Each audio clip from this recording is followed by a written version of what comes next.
Agora imos a meter un Linux no dominio. Partimos dunha máquina que será un Debian 12 con contorno gráfico a que lle teremos que instalar unha serie de software.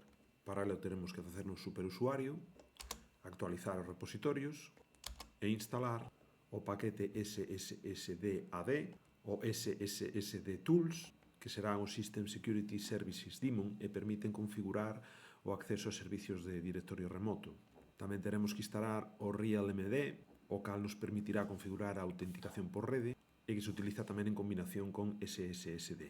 Por último, instalaremos o AdCli, que é unha consola ou shell para realizar accións no Active Directory. Unha vez instalado, procederemos coas comprobacións e coa configuración. Co comando realm e o parámetro discover podemos ver se realmente descobre o dominio ou non.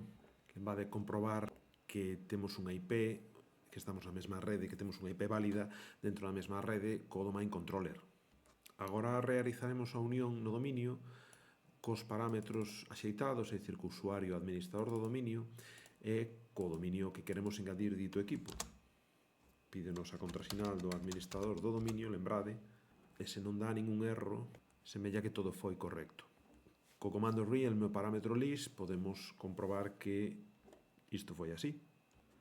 Agora co comando realm e o parámetro permit e tamén dicíndolle que a todos daremos permisos aos usuarios que desexemos. Neste caso, en principio, para facer probas, deixaremoslo así.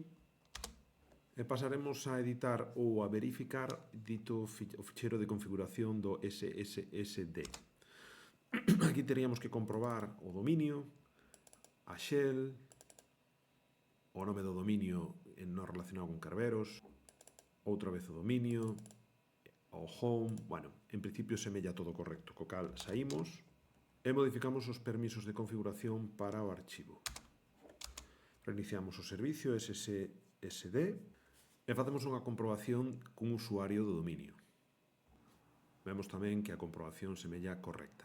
O único que nos quedaría sería iniciar sesión con este usuario. A primeira vez que iniciamos sesión hai que premer na opción de que non estamos na lista e introducir o nome do usuario. Lembrade que o usuario, a primeira vez polo menos, debería ir procedido de unha arroba e o nome do dominio completo. Pídenos a contrasinal e iniciamos sesión. Tarda bastante o primeiro inicio de sesión. Unha vez iniciada a sesión podemos ver nun terminal que xa estamos dentro do directorio home do usuario do dominio. Tamén se imos ao domain controller podemos ver que se engadiu un novo equipo cos datos do Debian que acabamos de introducir no dominio.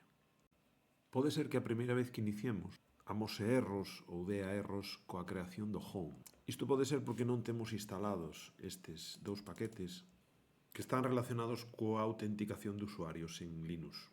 Unha vez comprobados que os temos instalados, deberíamos comprobar tamén que este ficheiro, o etcpump.d common session, ten unha línea deste estilo, vale, na que permitimos ou relacionamos a creación do home, vale, con a máscara axeitada. Neste caso, que o propietario teña todos os permisos e grupo e outros, pois quitamos os permisos de escritura.